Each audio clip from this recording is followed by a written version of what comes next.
Alhamdulillahi ala ihsani wa syukru lahu ala taufiqihi wa amtinani. Asyhadu an la ilaha illallah wahdahu la syarika lahu ta'ziman li sya'ni wa asyhadu anna Muhammadan abduhu wa rasuluhu da'ila ridwani. Allahumma salli alaihi wa ala alihi wa ashabihi wa ikhwani.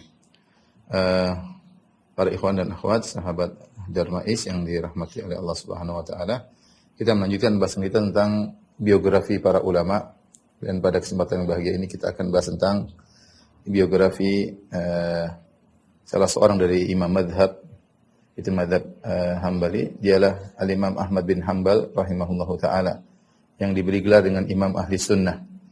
Beliau diberi gelar Imam Ahli Sunnah karena imamnya Ahli Sunnah, karena ketika itu dengan kisah yang masyhur bagaimana bertahannya beliau ketika diuji, ya, disiksa, dan beliau bersabar demi mempertahankan akidah Ahli Sunnah wal Jamaah bahwasanya Al-Quran kalamullah ghairu makhluk. Al-Quran adalah firman Allah, bukan makhluk, ya.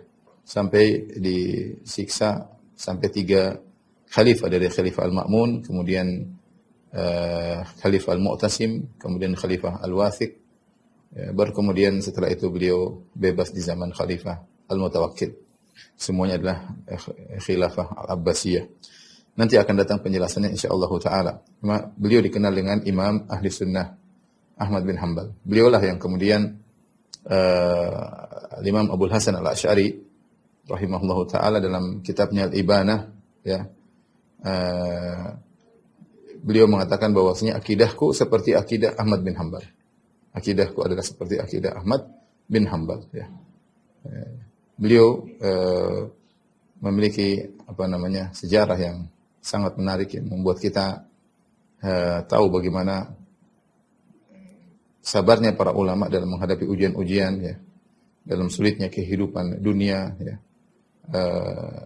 dan juga bagaimana semangat mereka menuntut ilmu, dan luar biasa ibadahnya. Baik, ikhwan dan akhwat yang dirahmati Allah Subhanahu wa taala, kita sebutkan tentang nasab dan kelahiran beliau. Nama beliau adalah Ahmad bin Muhammad bin Hanbal bin Hilal Al-Arabi Al-Ajnani Asy-Syaibani. Ya, jadi Ahmad bin Muhammad bin Hanbal Asy-Syaibani, ya. Namun orang mengenal dengan Ahmad bin Hanbal Asy-Syaibani. Kunyah beliau adalah Abu Abdullah, ya. Kunyah beliau adalah Abu Abdullah. Ayahnya datang dari kota Maru, sementara beliau dalam kandungan ibunya menuju ke Baghdad, dan beliau akhirnya lahir di Baghdad. Makanya beliau adalah Marwazi, kemudian Baghdadi, ya. Asalnya orang tuanya dari Maru, kemudian makanya disebut Marwazi, tapi beliau lahir di Baghdad pada tahun 164 Hijriah, bulan Rabiul Awal, tahun 164 Hijriah. Maka beliau adalah Ahmad bin Hanbal Al-Baghdadi. Beliau termasuk menuntut ilmu atau mencari ilmu hadis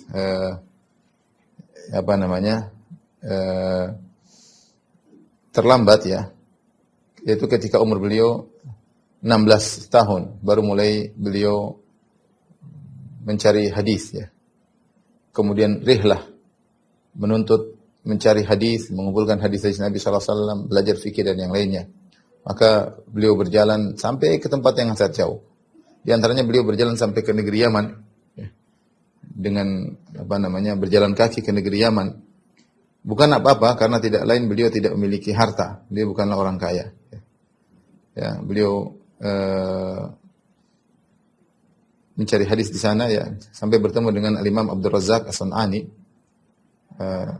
rahimahullahu taala, seorang al-hadis yang ada di Yaman. Bahkan disebutkan beliau berjalan dengan beberapa orang. Ketika bekal beliau habis, kemudian kawan-kawannya ingin beri bantuan kepada beliau, beliau tidak mau. Beliau malah bekerja menjadi hammalin, tukang angkat-angkat barang, supaya beliau bisa terus menuntut ilmu dan makan dari hasil kerja beliau sendiri, ya. Beliau juga meriwayatkan hadis lain dari Abdul Razak As-San'ani, ya. Beliau juga meriwayatkan hadis dari para ulama hadis yang lain seperti Yahya bin Ma'in, kemudian juga Ishaq bin Rahuyah atau Ishaq bin Rahawai, dan juga dari Asy-Syafi'i rahimahullahu taala.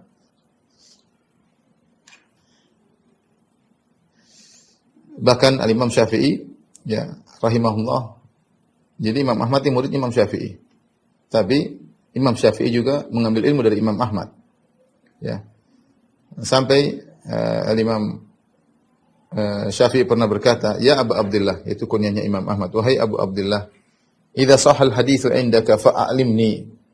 Kalau ada hadis yang sahih di sisimu, kabarkanlah kepadaku. Bihi adhabu ilaihi, fa'alimni bihi adhabu ilaihi. Kabarkanlah kepadaku hadis tersebut, niscaya aku akan berpendapat dengan hadis tersebut. Hijazian kana au syamiyan, apakah hadis tersebut dari riwayat para perawi dari Hijaz ataukah dari negeri Syam, atau Iraqiyan ataukah dari rawi-rawi dari Irak, atau Yamaniyan atau para perawi dari Yaman. Ibnu Katsir mengomentari perkataan Imam Syafi'i ini dengan berkata, "Inna fi qouli Syafi'i hadza li Ahmad li ijlalan la ijlalan katsiran wa syahadatan fil ilmi 'azimah."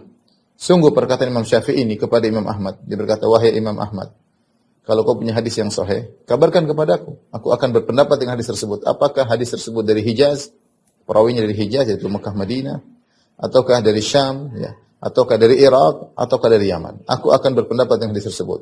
Kata Imam Ibnu Katsir mengomentari perkataan Imam Syafi'i, sungguh pada perkataan Syafi'i kepada Ahmad, Imam Ahmad, menunjukkan ada pengagungan yang besar dari Imam Syafi'i terhadap Imam Ahmad.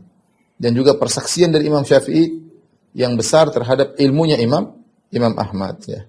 Cukuplah bagaimana Imam Ahmad telah menulis suatu hadis, ya, Musnad Imam Ahmad yang isinya puluhan ribu, ya.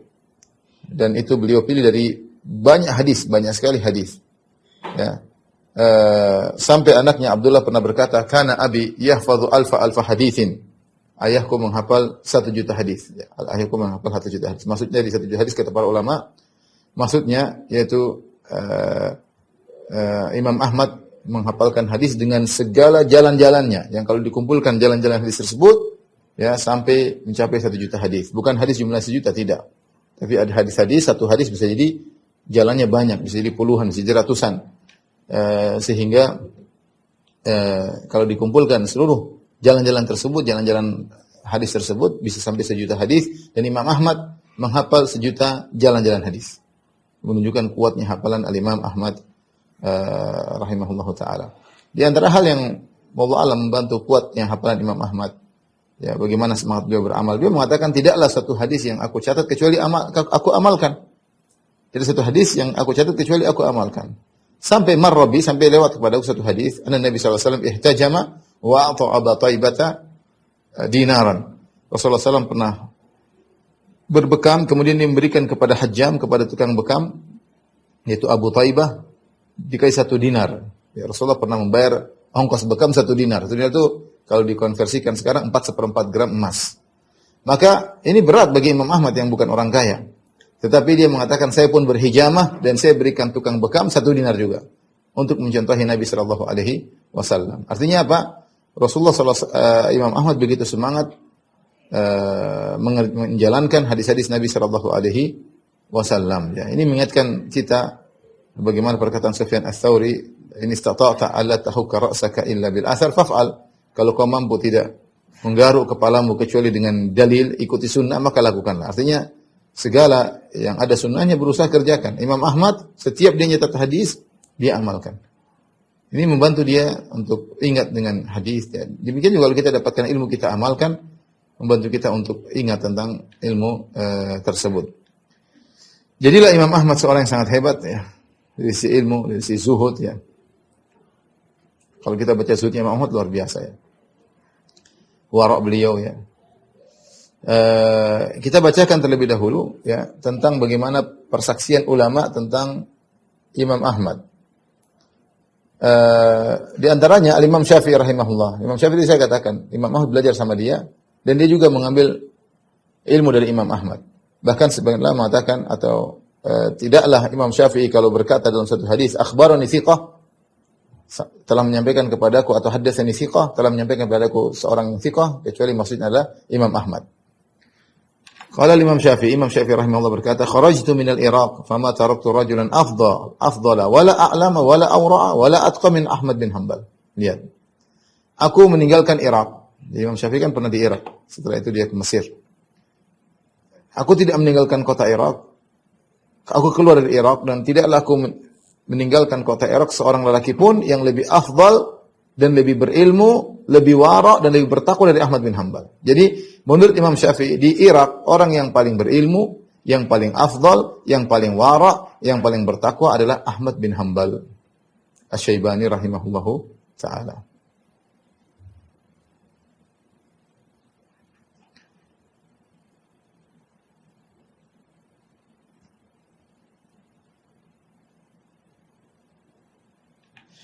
Berkata Abu Umar An-Nahas, ya. Suatu hari dia menyebut tentang Ahmad bin Hanbal. Dia berkata tentang Ahmad bin Hanbal, "Fid din ma kana absarahu." Tentang masalah agama dialah yang paling ilmunya luar biasa. Wa anid dunya ma kana asbarahu. Adapun tentang perkara dunia, dialah orang yang sangat bersabar. Wa fi zuhdi ma kana akhyarahu. Adapun masalah zuhud, dialah orang yang paling zuhud. Wa bi salihin ma kana alhaqahu. Adapun dengan orang-orang salihin maka dia yang paling meniru orang-orang saleh. Wabil madhin makan asbahahu. Terhadap orang-orang saleh yang telah lalu betapa Imam Ahmad sangat mirip dengan mereka, yaitu dari sisi ibadah dan kesalehan. Ya. Uridat alaihi dunya fa abaha wal bid'u fa nafaha. Dunia didatangkan kepada Imam Ahmad namun dia menolaknya. Didatangkan bid'ah kepadanya dia pun juga menolaknya. Datang banyak riwayat Imam Ahmad ditawarin harta. Ya, ditawarin harta oleh penguasa, dia tolak ya. Oleh teman-temannya orang soleh, ditolak, dia tolak tidak mau. Sampai tadi ketika kita sebutkan dia menuntut ilmu hadis di negeri Yaman dan dia kehabisan bekal, teman-temannya biasa mau kasih dia tidak mau, dia lebih baik bekerja menjadi hammal, jadi tukang angkat-angkat barang. Yang penting dia makan dari hasil kerjanya sendiri.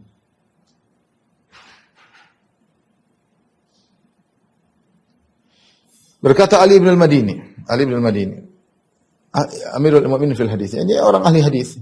Idza btulitu bi syai'in fa aftani Ahmad lam ubali idza laqitu rabbi kaifa kan.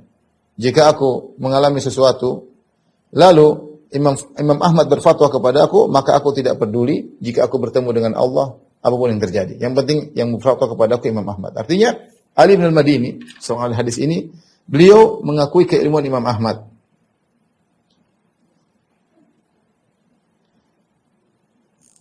Yahya bin Ma'in, dan ini gurunya Imam Ahmad, tapi dia tahu hebatnya Imam Ahmad. Dia berkata, "Kana fi Ahmad bin Hanbal," sezaman dengan Imam Ahmad. Imam Ahmad meriwayatkan hadis dari beliau juga. "Kana fi Ahmad bin Hanbal khisalun ma ra'aituha fi alimin qat." Pada diri Imam Ahmad ada perangai-perangai yang baik yang aku tidak pernah melihat perangai-perangai tersebut terkumpul pada seorang alim pun. Kana muhadditsan, dia ahli hadis. Wa kana hafizan, dia adalah hafiz. Bukan cuma ahli hadis, dia hafal hadis 1 juta hadis.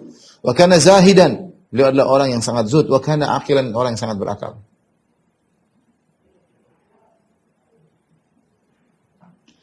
Abu Zur Ar-Razi juga salah seorang ahli hadis berkata, "Ma'arifu fi ashabina aswad ar-ra'si afqaha minhu." Aku tidak mengetahui dari sahabat-sahabat kami yang paling faqih daripada Imam Ahmad bin Hanbal.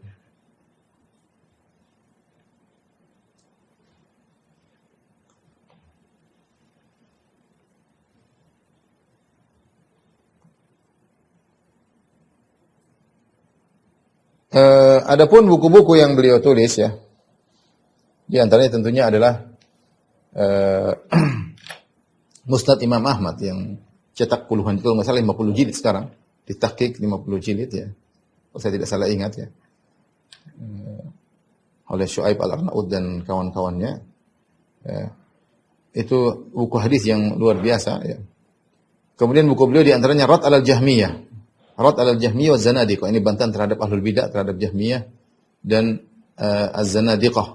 Dan juga buku dicetak, dan buku sangat bagus bantahan terhadap Ahlul Bidah. Kemudian di antaranya juga ada Kitabus Sunnah, ada juga Kitabuz Zuhud, ada juga kitab Fadhailus Sahabah. Ini di antara beberapa kitab-kitab kecil karya Imam Ahmad. Kitab besarnya tadi Musnad Imam Ahmad. Musnad Imam Ahmad. Adapun zuhudnya Imam Ahmad, ya, sangat banyak dalil yang menunjukkan zuhudnya Imam Ahmad. Bagaimana beliau sangat tidak ingin dunia. Sudah saya singgung sebagian tadi. Ya. Di antaranya, Imam Syafi'i pernah berkata kepada Harun Ar-Rasyid. Jadi mereka hidup di zaman Khalifah Al-Abbasi, Harun Ar-Rasyid. Dan Harun Ar-Rasyid di atas sunnah. Setelah beliau meninggal baru kemudian muncullah bid'ah Mu'tazilah atau bid'ah Jahmiyah, yaitu setelah beliau digantikan oleh Al-Ma'mun. Tapi Harun Ar-Rasyid di atas sunnah ya. Dan zaman dengan Imam Syafi'i, zaman dengan Imam Ahmad. Satu hari Imam Syafi'i berkata kepada Harun Ar-Rasyid, "Ya Amirul Mukminin, innal Yaman yahtaju ila qadhin." Kata Imam Syafi'i kepada Harun Ar-Rasyid, "Wahai Amirul Mukminin, wahai sang khalifah, sungguhnya Yaman membutuhkan seorang qadhi, seorang hakim di sana." Maka Harun Ar-Rasyid berkata kepada Imam Syafi'i, "Ikhtar rajulan ya, nawalahu iyah." Ya. Pilihlah salah seorang yang pilih agar dia menjadi qadhi di sana. Maka Imam Syafi'i berkata kepada Imam Ahmad, ketika itu Imam Ahmad ya taraddadu alaihi talabul ilmi. Imam Ahmad sering datang Imam Syafi'i untuk menuntut ilmu. Maka Imam Syafi'i berkata kepada muridnya Imam Ahmad, "Ala taqbal qada al-Yaman ya Ahmad?" Wahai Ahmad, tidakkah kau terima menjadi qadhi di Yaman? Apa kata jawaban Imam Ahmad? "Innama akhtalifu ilaika li talabil ilmi al-muzahid fid dunya." Wahai Syafi'i, aku ini bolak-balik kepada engkau menuntut ilmu, yang ilmu itu menjadikan aku zuhud kepada dunia. Fata'muruni an atiyal qadha. Lantas kau suruh aku untuk menjadi qadhi, itu artinya kalau jadi qadhi dunia terbuka. Walaulal ilmu lama kallamtuka ba'dal yaum. Kalau bukan karena ilmu, saya tidak akan ngomong lagi sama engkau setelah hari ini. Saya enggak mau ngomong. Cuma karena engkau guruku. Fastahya minhu Syafi'i wa sakat. Imam Syafi'i pun malu dengan Imam Ahmad dan dia pun terdiam. Ya Imam Syafi'i niatnya baik, ini Ahmad orang cerdas, orang luar biasa. Seandainya dia menjadi qadhi, tapi justru jawaban Imam Ahmad seperti itu. Saya ini nuntut ilmu agar saya zuhud kepada dunia. Jangan kau tawarkan dunia kepadaku. Kalau bukan kamu yang bicara Syafi'i, tentu saya sudah tidak akan bicara lagi dengan engkau selama-lamanya. Ya.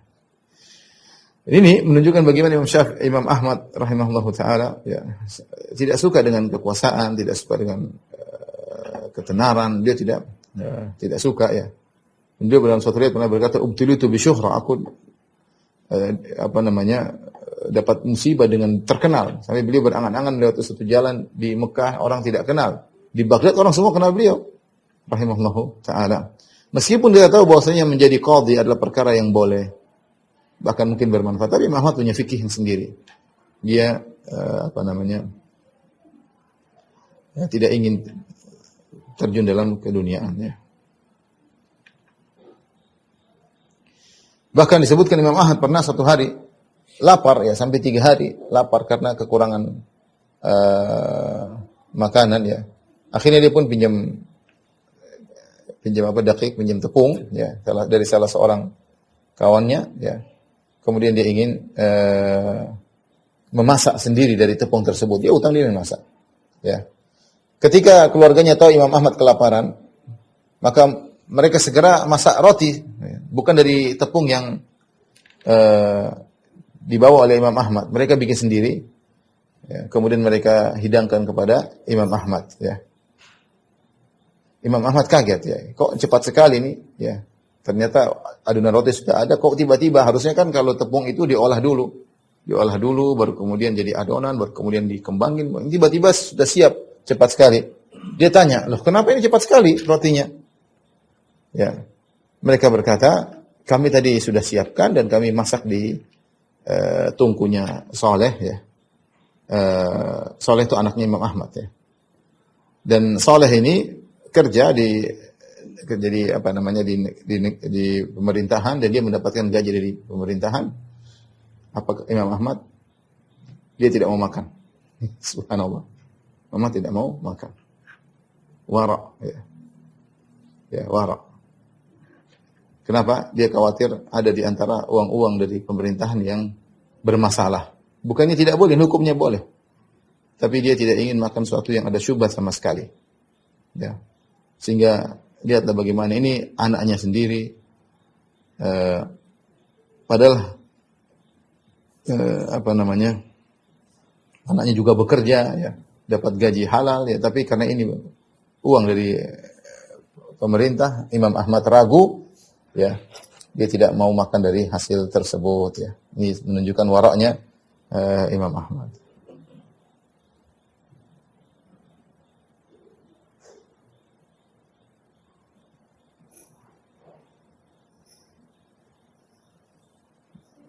Dan banyak riwayat bagaimana Imam Ahmad rahimahullah taala ditawarkan harta dari penguasa, ya, seperti al-mutawakkil billah ketika sudah lewat zaman ujian Imam Ahmad, maka al-mutawakkil billah yaitu khalifah yang di atas sunnah, perhatian sama Imam Ahmad, sering menawarkan pemberian kepada Imam Ahmad, tapi memang tidak pernah terima, ya. Satu hari dia terpaksa menerima ketika dikatakan kalau kau tidak terima nanti enggak enak sama khalifah.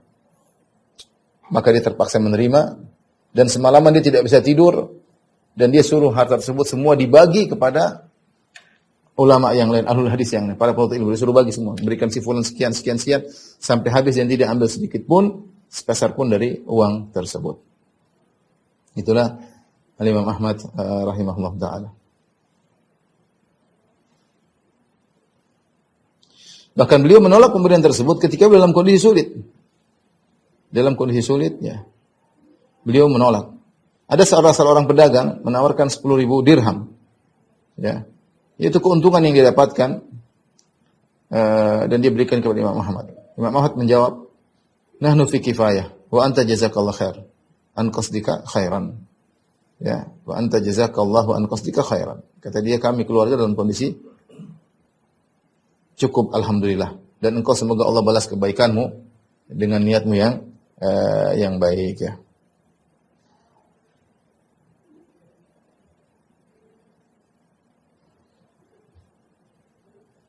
Baik.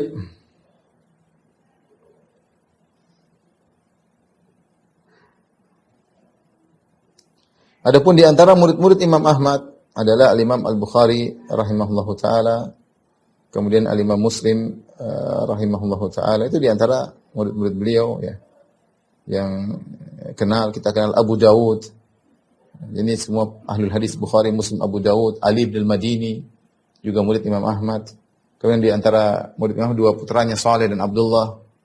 Kemudian juga ponakannya Hambal bin Ishaq. Ini mereka meriwayatkan dari Imam Ahmad. Saleh, Abdullah, Hambal, mereka punya riwayat-riwayat dari perkataan Imam Ahmad. Yang meriwayatkan adalah dua anaknya Abdullah dan Saleh, dan juga ponakannya Hambal bin Ishaq.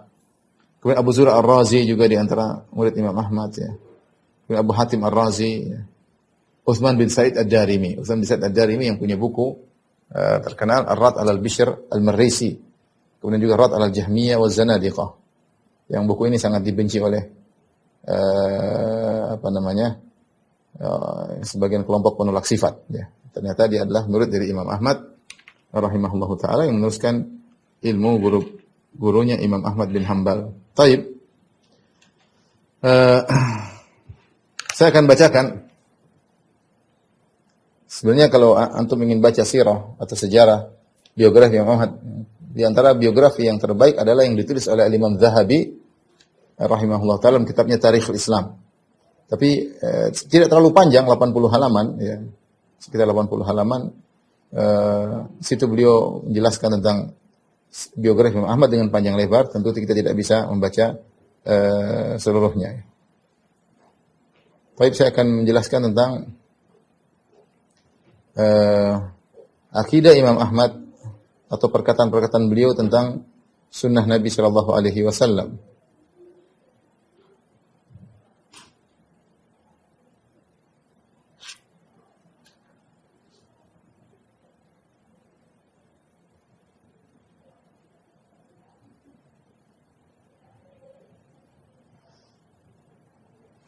Di antaranya perkataan beliau tentang usuluddin, berkata Abu Dawud, Sami'tu Ahmad bin Hanbal yaqul, aku dari Imam Ahmad berkata, al-imanu qaulun wa amal. Iman itu qaul, perkataan dan perbuatan. Yazidu wa yanqus, naik dan turun, ya. Al-birru kulluhu minal iman, segala kebajikan termasuk daripada keimanan. Wal ma'asi tanqusu minal iman, maksiat mengurangi keimanan. Ini adalah akidah Imam Ahmad tentang iman. Tentu menyelisih akidah Khawarij dan akidah Mu'tazilah, dan juga menyelisih akidah Murji'ah yang mengatakan iman hanyalah di hati.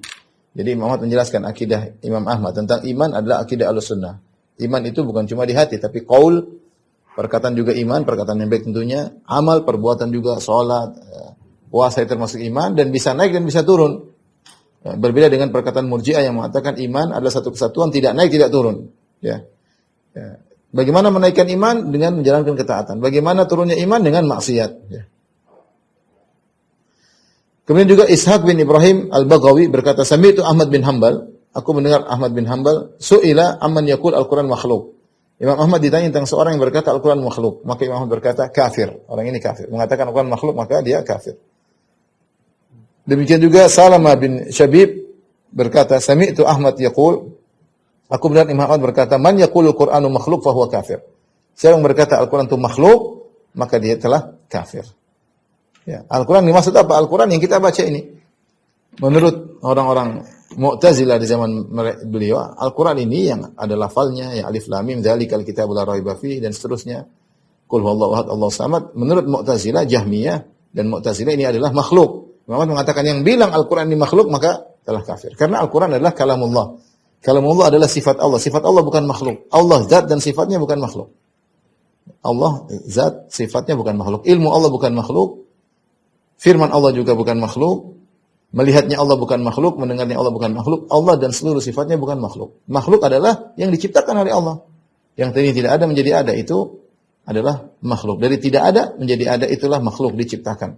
Makanya siapa yang mengatakan Al-Quran yang merupakan firman Allah adalah makhluk, maka dia telah kafir. Karena dia mengatakan sifat Allah adalah makhluk. Dan itu adalah madhab Jahmiyah dan madhab Mu'tazilah.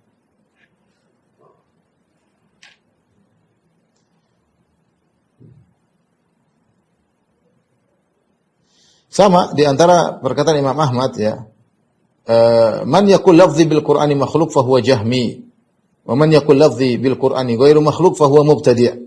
Imam Ahmad berkata, siapa yang mengatakan lafzi aku membaca Al-Qur'an adalah makhluk, maka dia Jahmiyah. Siapa yang mengatakan aku membaca Al-Qur'an bukan makhluk, maka dia mubtadi'. Imam Ahmad menyalahkan dua-duanya. Seharusnya Ahlussunnah hanya berkata Al-Qur'an kalamullah ghairu makhluk, selesai. Al-Quran adalah firman Allah, yaitu sifat Allah, bukan makhluk.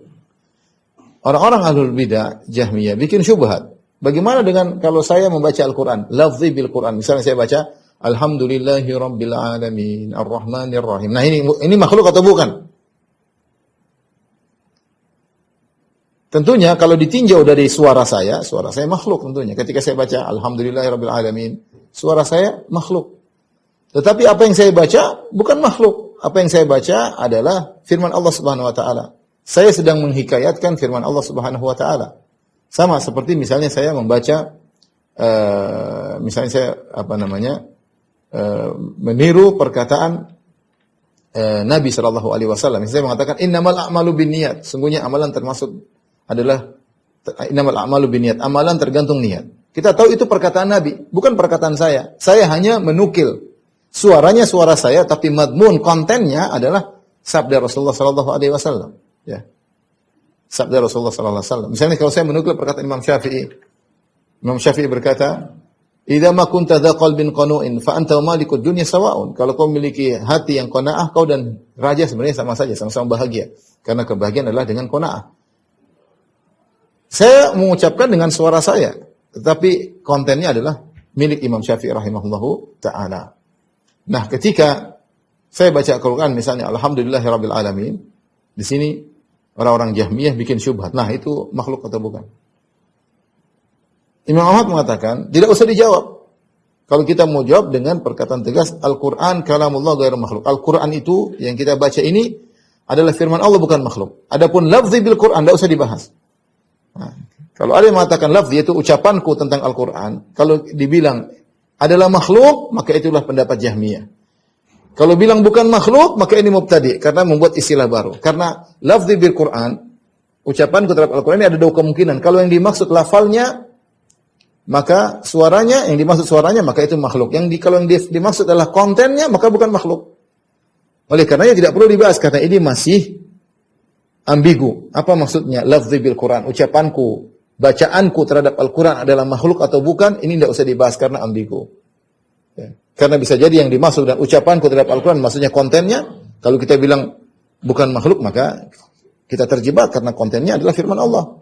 Kalau kita bilang bukan makhluk, ternyata yang dimaksud suaranya, maka itu makhluk, maka hendaknya dihindari. Imam Ahmad benci ketika muncul istilah-istilah seperti itu. Sehingga beliau tegas, karena beliau tegas dalam masalah ini. Beliau mengatakan, siapa yang mengatakan lafzi bil Quran makhluk, fahuwa jahmi. Yang mengatakan lafzi bil Quran, ucapanku terhadap Al-Quran, bacaanku terhadap Al-Quran makhluk, maka dia Jahmiyah. Yang mengatakan bukan makhluk mubtadi'. Ya, karena ini kalimat yang ambigu dan kita tidak perlu membahas seperti itu, kita bahas yang jelas. Al-Qur'anu kalamullah. Ini maksud Al-Qur'an mana? Ya, yang kita baca. Firman Allah bukan makhluk. Ini kenapa saya ulang-ulang ikhwan masalah ini? Karena ini ulama sepakat.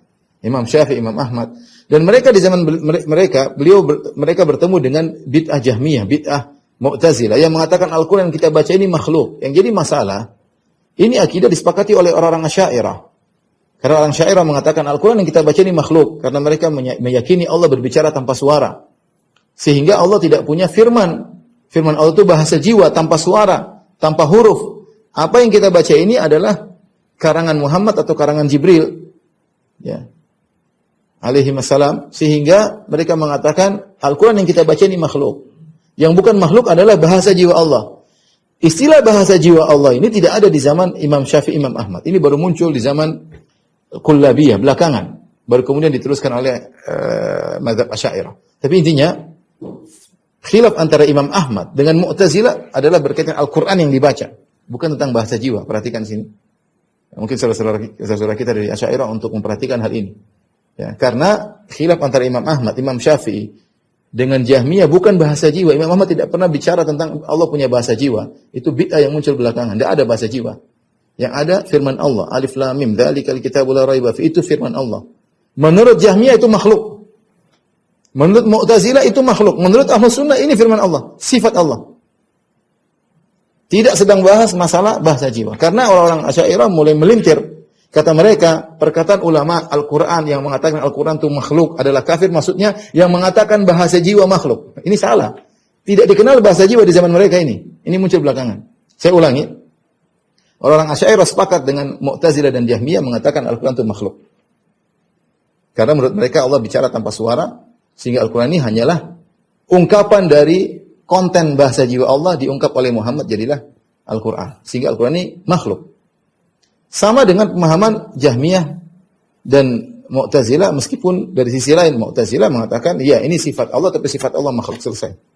Tapi intinya sama-sama sepakat bahwa ini makhluk. Nah, ketika mereka mendapati perkataan para salaf, barang siapa yang mengatakan Al-Quran makhluk, adalah kafir, kata mereka, maksudnya yang mengatakan bahasa jiwa makhluk. Dan saya katakan tadi, itu adalah salah tafsir. Karena yang dibahas oleh Imam Ahmad adalah masalah Al-Quran yang sedang dibaca. Makanya dia bahas talafuz bil Quran. Makhluk atau bukan. Itu yang dibahas. Tidak ada bahasan tentang bahasa jiwa. Mudah-mudahan saudara-saudara kita dari Asy'ariyah memahami hal ini agar bisa kembali kepada kebenaran. Baik. Qultu, berkata Az-Zahabi, alladhi istaqarra alaihi qawlu Abi Abdullah, yang menjadi pendapat Imam Ahmad adalah man qala lafzi bil Quran makhluk fa huwa jahmi, man qala lafzi bil Quran ghairu makhluk fa huwa mubtadi'. Siapa yang mengatakan pengucapan Al-Quran adalah makhluk, maka dia Jahmiyah. Siapa yang mengatakan bukan makhluk, maka dia mubtadi'. Ya. Ya, ini menunjukkan Imam Ahmad begitu tegas dalam menghadap permasalahan ini. Ya.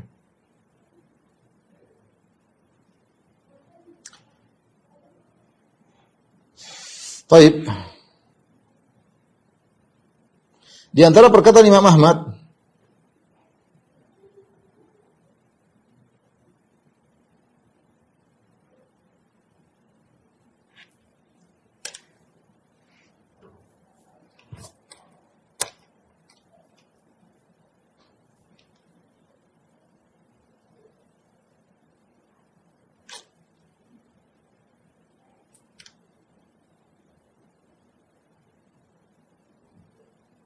sebentar.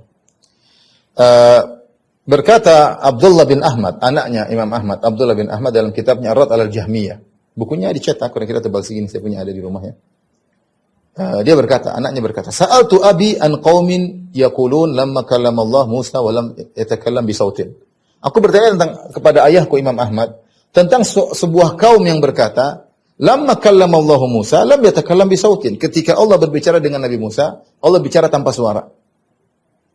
Bagaimana menurut Anda, wahai ayahanda, ada suatu kaum mengatakan Allah ketika berbicara dengan Nabi Musa tanpa suara. Padahal dalam Al-Quran Allah mengatakan wa kallama Allah Musa taklima. Allah berbicara dengan Musa dengan benar-benar pembicaraan. Bicara ya namanya berbicara, ada suara. Tapi ada satu kaum berpendapat Allah bicara tanpa suara. Apa kata Imam Ahmad? Bala takallama jalla thana'uhu bisautin. Justru Allah berbicara dengan suara. Hadhil ahaditsu narwiha kama ja'at. Ini hadis-hadis kami riwayatkan sebagaimana datangnya. Zahirnya demikian. Wa qala Abi, kemudian Imam Ahmad menyampaikan hadis Ibnu Mas'ud, "Idza takallama Allahu sumi'a lahu sautun kama disilsilati ala safwanin." Jika Allah berbicara maka terdengar dari Allah suara seperti rantai yang ditarik, yang digeret di atas batu yang licin. Ada suara. Qala, Imam Ahmad berkata, "Wa hadhil Jahmiyah tunkiruhu." Hadis seperti ini diingkari oleh Jahmiyah. Wa haula'i kuffar, dan mereka kafir. Yuriduna an yumawwihu 'alan nas, mereka ingin bikin syubhat kepada orang-orang, masyarakat. Kemudian beliau menyampaikan, "Tsumma qala haddatsana al-Muharibi anil A'mash an Muslim an Masruq an Abdullah qala idza takallama Allah bil wahyi sami'a sautahu ahlu sama'i fayakhiruna sujada." Ya, kemudian Imam Ahmad meriwayatkan hadis juga, telah mengabarkan kepada kami Al-Muharibi dari Al-A'mash, dari Muslim, dari Masruq, dari Abdullah bin Mas'ud, bahwasanya beliau berkata, jika Allah berfirman menyampaikan satu wahyu, sami'a sautahu ahlu sama', maka seluruh penghuni langit mendengar firman Allah, fayakhiruna sujjadan, maka mereka pun tersungkur sujud.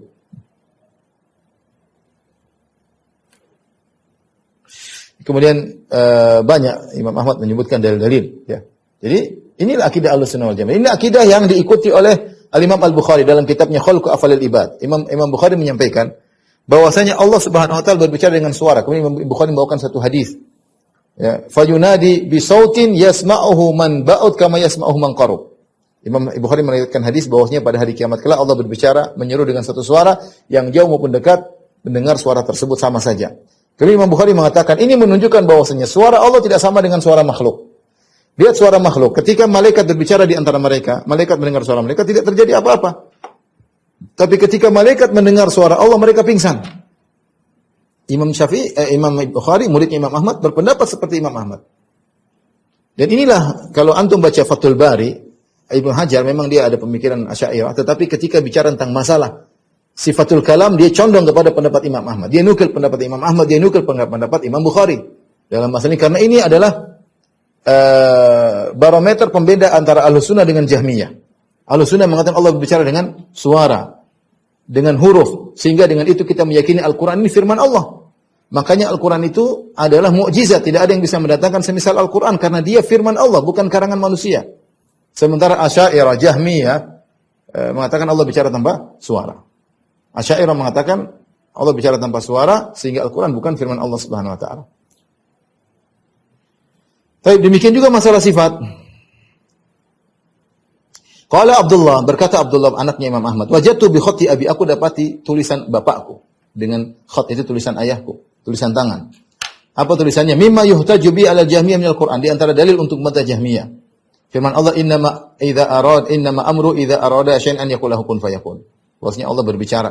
Sungguhnya dalam ayat Allah berfirman, jika Allah ingin sesuatu, memutuskan sesuatu, Allah berkata kun fayakun. Jadi maka jadi. Ada perkataan kun fayakun. Demikian juga innallaha yubashshiruka bi kalimatin minhu ismuhul Masih Isa bin Maryam Rasulullah wa kalimatuhu. Sungguhnya Allah memberi kabar gembira kepada yubashshiruka, kepada engkau wahai Maryam, bi kalimatin, suatu kalimat dari Allah yang darinya muncullah Nabi Isa yang namanya Al-Masih Isa bin Maryam. Kemudian beliau membawakan ayat-ayat ya, seperti kullu syai'in halikun illa wajhah. Semua akan binasa kecuali wajah Allah. Wa yabqa wajhu rabbik, dan tersisalah yang kekal adalah wajah Rabbmu. Wa litusna'a ala aini, agar engkau diperhatikan atas pandanganku. Pandangan Allah, atas mata Allah Subhanahu wa taala, itu Allah memperhatikan. Wa kallamallahu Musa taklima. Allah berbicara dengan Musa dengan benar pembicaraan. Ya Musa, inni ana rabbuk. Allah berkata, wahai Musa, sungguhnya aku adalah Rabbmu. Wal ardu jami'an qabdatuhu yaumal, ini tulisan Imam Ahmad semuanya. Saya bacakan ini tulisan Imam Ahmad. Wal ardu jami'an qabdatuhu yaumal qiyamah. Dan bumi pada hari kiamat kelak semua dalam genggaman Allah. Was samawati matwiyatun bi yamini, dan langit-langit dilipat dengan tangan kanan Allah. Wa qalatil yahudu yadullahi maglula. Allah berfirman, orang-orang Yahudi berkata tangan Allah terbelenggu. Gullat aydihim wa lu'inu bima qalu bal yadahu mabsuutatan. Justru tangan mereka yang terbelenggu dan mereka dilaknat atas perkataan mereka, bahkan kedua tangan Allah terbentang. Qultu, ya, wa dzakara ayatin katsiran fi sifat, ya, kata Imam kata Az-Zahabi, Imam Ahmad menyebutkan banyak sekali ayat tentang sifat, tapi saya tinggalkan. Artinya apa? Ini bantahan terhadap Jahmiyah karena orang Jahmiyah tidak suka dengan ayat seperti ini, semuanya ditakwil sama mereka.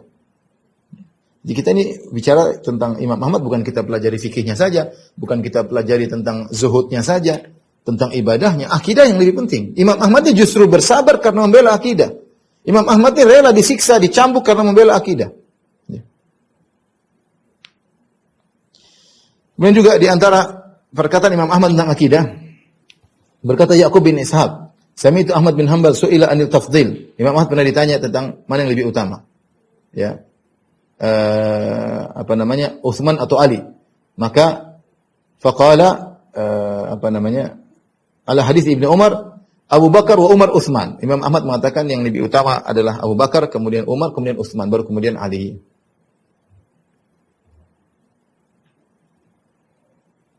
Imam Ahmad Saleh, anaknya, berkata, Su'ila abi wa ana syahid. Ayahku Imam Ahmad pernah ditanya, dan saya waktu itu hadir, amman yuqaddimu Aliyan ala Utsman. Tentang orang yang mengatakan Ali lebih afdal daripada Utsman. Yubadda, apakah orang seperti dikatakan ahlul bidah? Faqala hadza ahlun an yubadda. Iya, orang ini pantas dikatakan sebagai ahlul bidah. Ashabu Rasulullah sallallahu qaddamu Utsman. Kenapa kata Imam Ahmad? Karena sahabat-sahabat Nabi yang lainnya mendahulukan Utsman daripada Ali. Abdullah bin Ahmad pernah berkata, qultu li abi manir rafidhi? Siapakah Rafidah, Syiah Rafidah? Kata Imam Ahmad, alladhi yashtumu rajulan min ashabi Rasulullah sallam. Itu orang yang mencaci maki seorang dari sahabat Nabi, itulah Rafidah. Au yata'arradha lahum, atau yang mengejek mereka atau menjatuhkan harga diri para sahabat. Ma arahu alal Islam. Menurutku orang seperti itu bukan di atas Islam.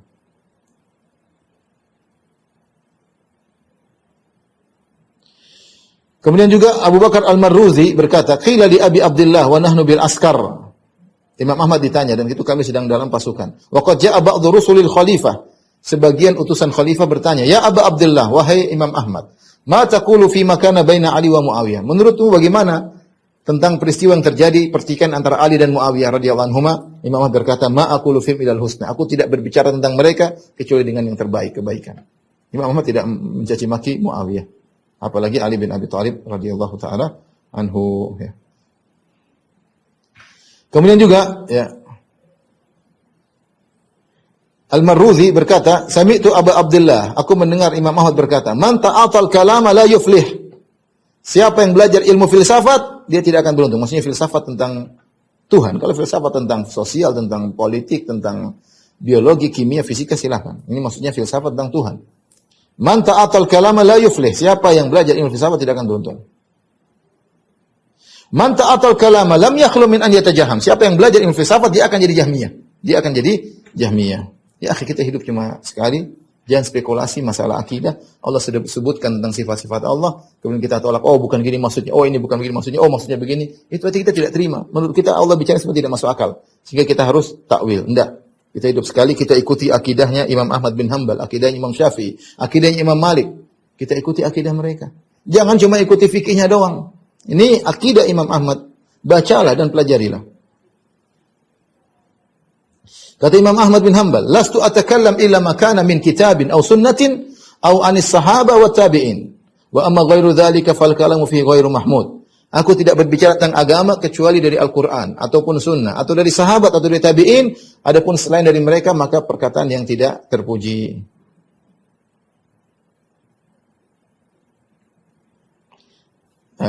Banyak ya, tentu waktu kita tidak cukup. Saya ingin tutup dengan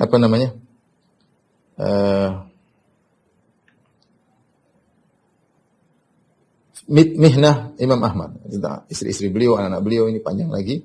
Saya ingin cerita tentang zikrul mihnah, tentang bagaimana ujian Imam Ahmad. Tentu panjang, tapi saya ingin ceritakan secara sederhana sebelum kita buka tanya jawab. Jadi ini antum bisa kembali kepada buku Tarikhul Islam karya Az-Zahabi. Ya, ini termasuk biografi Imam Ahmad, ditulis cukup singkat, sekitar 80 halaman dan komprehensif ya. Tentang bagaimana perawakan beliau, bagaimana tentang akhlak beliau, adab beliau, tentang ibadah beliau, anak beliau, istri beliau, murid-murid beliau, guru-guru beliau. Di antara juga tentang mihnah, tentang ujian yang dihadapi oleh Imam Ahmad. Jadi Az-Zahabi mengatakan, ma zalal muslimun ala qanuni salaf. Senantiasa kaum muslimin waktu itu masih berada di atas manhajus salaf. Min anna al-Qur'ana kalamullah ta'ala. Bahwasanya Al-Qur'an adalah firman Allah. Wa wahyuhu, dan wahyu dari Allah, wa tanziluhu ghairu makhluq, dan diturunkan oleh Allah bukan makhluk. Hatta nabaghatil Mu'tazilah wal Jahmiyah, sampai muncullah Jahmiyah dan Mu'tazilah. Faqalu bi khalqil Qur'an. Mereka mengatakan Al-Qur'an adalah makhluk, mutasattirina bidzalika fi daulati Rasyid.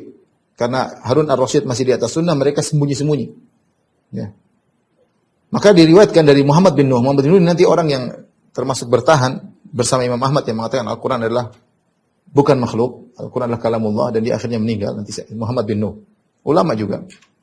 Dia mengatakan Harun bin Rasyid, Ar-Rasyid pernah berkata, balagani anna Bishr bin Ghiyath yaqul Al-Quran makhluk. Sampai kepadaku, kata Khalifah Harun Ar-Rasyid, sampai kepadaku bahwasanya Bishr bin Ghiyath Al-Marrisi mengatakan Al-Quran itu makhluk. Lillahi alayya in adfarani bihi la aqtulannahu. Demi Allah, kalau saya sampai tangkap dia, saya akan bunuh dia. Namun Bishr al-Marrisi sembunyi, mutawariyan ayyam al-Rasyid. Dia sembunyi di zaman Khalifah Harun ar-Rasyid. Ketika Harun ar-Rasyid meninggal dunia, maka dia pun menyeru bid'ahnya, mengajak manusia dan orang-orang untuk berkeyakinan dengan bid'ahnya Bishr bin Ghiyath al-Marrisi. Anda kalau ingin tahu, para hadirin, ingin tahu tentang pemikiran Bishr bin Ghiyath al-Marrisi, bacalah buku Utsman bin Sa'id ad-Darimi. Utsman bin Sa'id dan itu muridnya Imam Ahmad. Utsman bin Sa'id ad-Darimi punya buku dua judulnya Rad al-Jahmiyah, kemudian yang buku kedua Rad al-Bishr al-Marrisi. Rad al-Anit al-Bishr al-Marrisi bin Ghiyath al-Marrisi. Jadi dia bantah Bishr bin Ghiyath al-Marrisi. Buku itu dicetak, alhamdulillah. Kalau antum baca syubhatnya Bishr bin Ghiyath al-Marrisi, kita mau bicara kenyataannya. Bishr bin Ghiyath al-Marrisi yang awal yang menciptakan bid'ah Jahmiyah atau mempopulerkan bid'ah Jahmiyah dan Mu'tazilah ini, syubhatnya persis seperti syubhatnya Mu'tazilah dan syubhatnya Asy'ariyah persis. Dan saya nukil dalam Syarah Aqidah Wasithiyah, insyaallah kalau dicetak bisa dilihat nanti. Syubhatnya persis, perkataan mereka persis seperti perkataan Mu'tazilah dan Asy'ariyah zaman sekarang. Takwil tangan dengan ini, takwil ini dengan wajah dengan ini, takwil sama seperti takwilannya Jahmiyah. Jadi Bishr bin Ghiyath al-Marrisi ini dia bersembunyi. Ketika Harun ar-Rasyid meninggal, maka dia pun mendakwahkan bid'ahnya dan dibantah oleh para ulama. Dia dibantah oleh murid Imam Ahmad, Utsman bin Sa'id ad-Darimi. Akhirnya banyak yang terpengaruh. Di antara yang terpengaruh adalah Ahmad bin Abi Du'ad. Kemudian muncul khalifah baru, Khalifah Al-Ma'mun. Khalifah Al-Ma'mun di zaman beliau ini mulailah bukan mulai tapi sudah diterjemahkan buku-buku filsafat, dan tapi gencar-gencarnya bahkan khalifah memerintahkan untuk menerjemahkan buku-buku filsafat Yunani kepada bahasa Arab. Orang-orang ketika membaca buku-buku falasifah dari kaum Yunani, mereka kagum ketika falasifah Yunani berbicara tentang matematika, tentang kimia, tentang biologi, sehingga mereka lihat ini orang-orang ini otak mereka sangat besar, logika-logika yang sangat masuk. Akhirnya ternyata orang-orang filosof dari Yunani bukan cuma berbicara tentang ilmu yang dilihat, biologi, fisika, kimia, tapi mereka ternyata bicara juga tentang Tuhan. Tanpa bimbingan dari wahyu Allah sama sekali, tanpa ada hubungan dengan para nabi sama sekali. Sehingga ketika mereka mulai berbicara tentang sesuatu yang gaib, maka mereka ngawur dengan logika mereka. Mereka punya logika yang Tuhan tidak boleh begini, Tuhan tidak boleh. Seperti saya pernah nukil perkataan Aristoteles, perkataan Plato, Plotinus. Mereka punya kriteria Tuhan harus begini. Di antaranya Tuhan tidak boleh bergerak misalnya. Tuhan harus statis. Tuhan atau bukan? Tuhan harus statis, tidak boleh bergerak. Dengan dalil logika mereka. Rupanya, sebagian kaum muslimin ketika melihat orang-orang falasifah hebat dalam ilmu dunia, mereka mengkiaskan kalau begitu ilmu agama juga demikian. Sehingga seakan-akan adalah sesuatu yang absolut ketika mereka berbicara. Bahwasanya ada kriteria Tuhan yang dipasang oleh Aristoteles, Plato, dan Plotinus, merupakan perkara yang absolut tentang Tuhan, harus diikuti. Sehingga ketika datang ayat-ayat, hadis-hadis yang menyelisih absolut yang ditetapkan oleh kebenaran mutlak ditetapkan oleh Aristoteles dan lain-lainnya, sehingga mereka harus mentakwil ayat-ayat ini. Maka timbullah bid'ah-bid'ah Jahmiyah dan yang lainnya. Al-Ma'mun mulai baca filsafat. Mungkin dia sedang baca. Kemudian dia mulai berdialog dengan Mu'tazilah. Tadinya dia buka yuqaddim rijlan atau yuakhir, dia mau ikut Mu'tazilah atau tidak. Sampai akhirnya dia terpengaruh, dia ingin mengajak orang maksa meyakini Al-Quran itu makhluk atau bukan. Akhirnya dia berazam dan akhirnya dia menyuruh orang untuk menyuruh orang harus meyakini Al-Quran itu makhluk.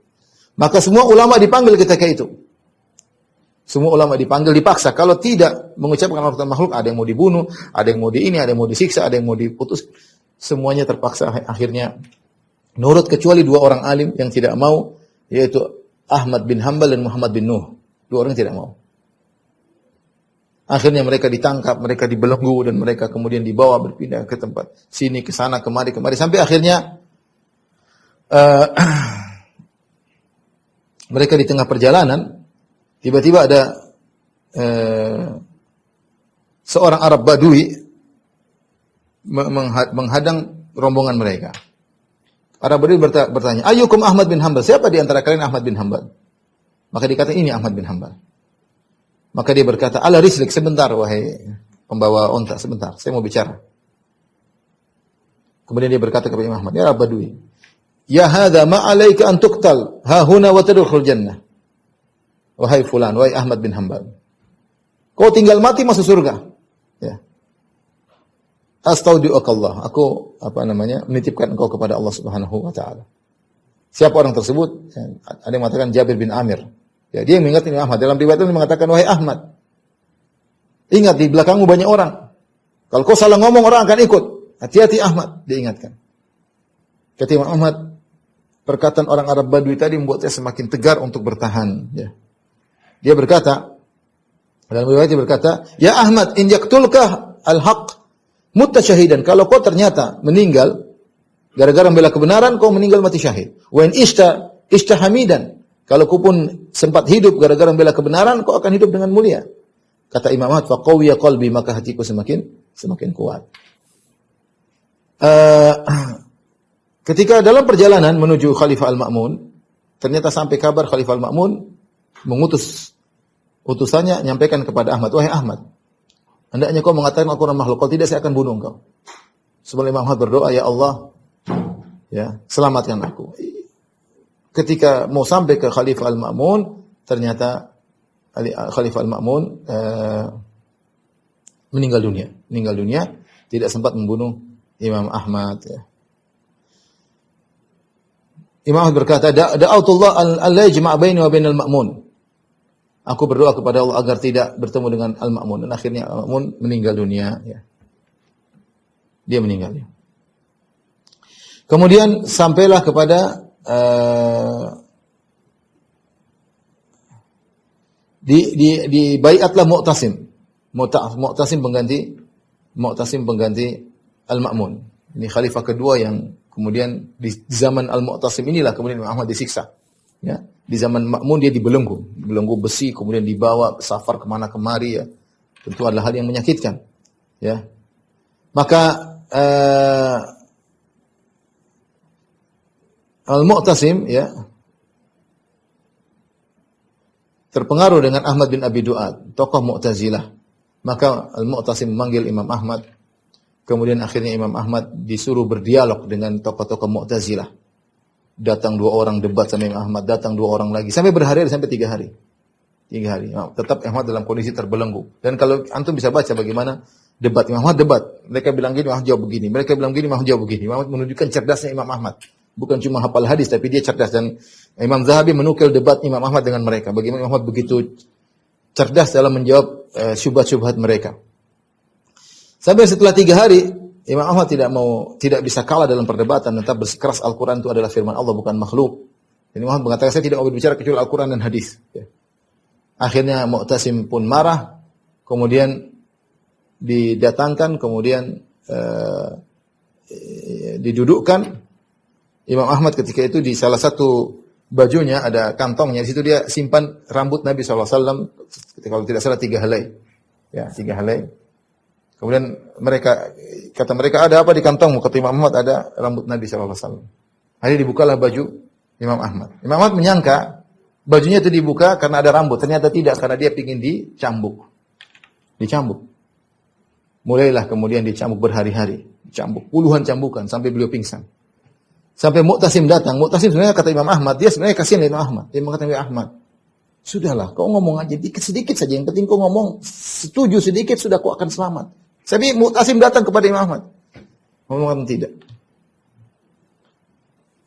Mu'tasim kata Imam Ahmad, Mu'tasim sudah ragu-ragu, tapi Ahmad bin Abi Du'ad mengatakan, wahai Mu'tasim, Jangan kau ragu-ragu hantam dia itu musyrik kafir. Ahmad itu musyrik dan kafir. Kalau kau ikut dia, apa kata orang-orang? Kau meninggalkan khalifah sebelumnya Al-Ma'mun. Kau menyelisih Al-Ma'mun. Akhirnya Mu'tasim terprovokasi.